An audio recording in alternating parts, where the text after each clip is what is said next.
The internet loves to roast age gap couples. Whether it's a billionaire and his model girlfriend or a cougar with a younger guy, people assume one thing. This isn't real love.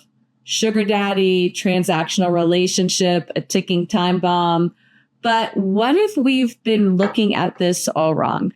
Science has some surprising answers, and what it says about happiness and age gap relationships might just change your mind. I'm Jordan Travers, a licensed clinical psychotherapist, and today we're breaking down the psychology behind age gap relationships.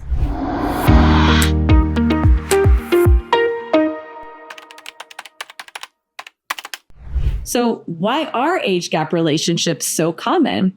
If we strip away the judgment and look at the science, age gap relationships have deep evolutionary roots. Men tend to be drawn to younger women. Why? Because biologically speaking, youth is associated with higher fertility. And women, on the other hand, are often attracted to older men, not necessarily because of money, but because of stability and resources. A 2012 study published in Human Nature found that across cultures, men prefer partners about 2.5 years younger, and women prefer partners about 3.5 years older. And this pattern has been consistent for decades. But before you jump to conclusions, this doesn't mean that all age gap relationships are just about biology. In fact, what people want and what they're actually open to are two very different things. So how much of an age gap is too much? Well, people love to debate what the right age gap is, but research shows we're actually more flexible than we think. Men, they're generally open to dating women up to 10 years younger, but not more than 4.5 years older. And women, they're fine with men up to 8 years older, but usually not more than 5 years younger. But here's where it gets interesting.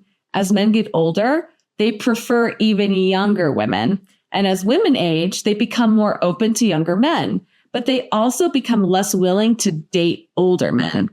Why? Well, one big factor is longevity. Women tend to live longer than men, which means dating much older partners could lead to more years of widowhood. Meanwhile, older men pursuing younger women may have less to do with compatibility and more to do with social dynamics. So while society loves to throw around gold digger narratives, the reality is age gap preferences shift over time depending on life stage, priorities, and even cultural norms.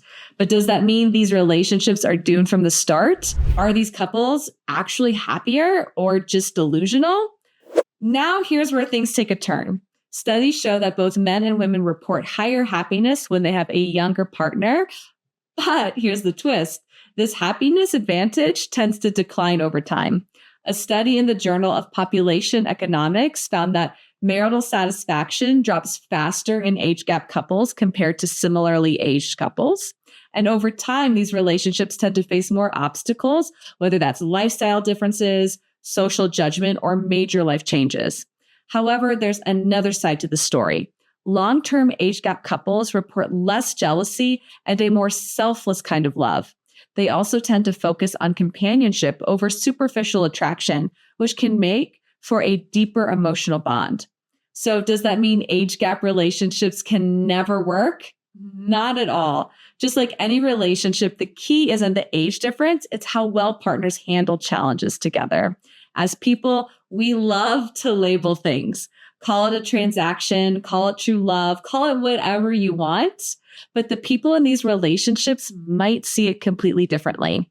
Maybe they don't care what society thinks. Maybe gold digger is just an excuse people use when they don't understand a relationship.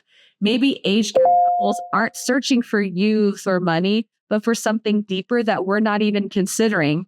Or maybe we've been right about them all along. Whatever it may be, some answers can't be found in research. They exist in the stories of people who have actually lived them. Are they misunderstood?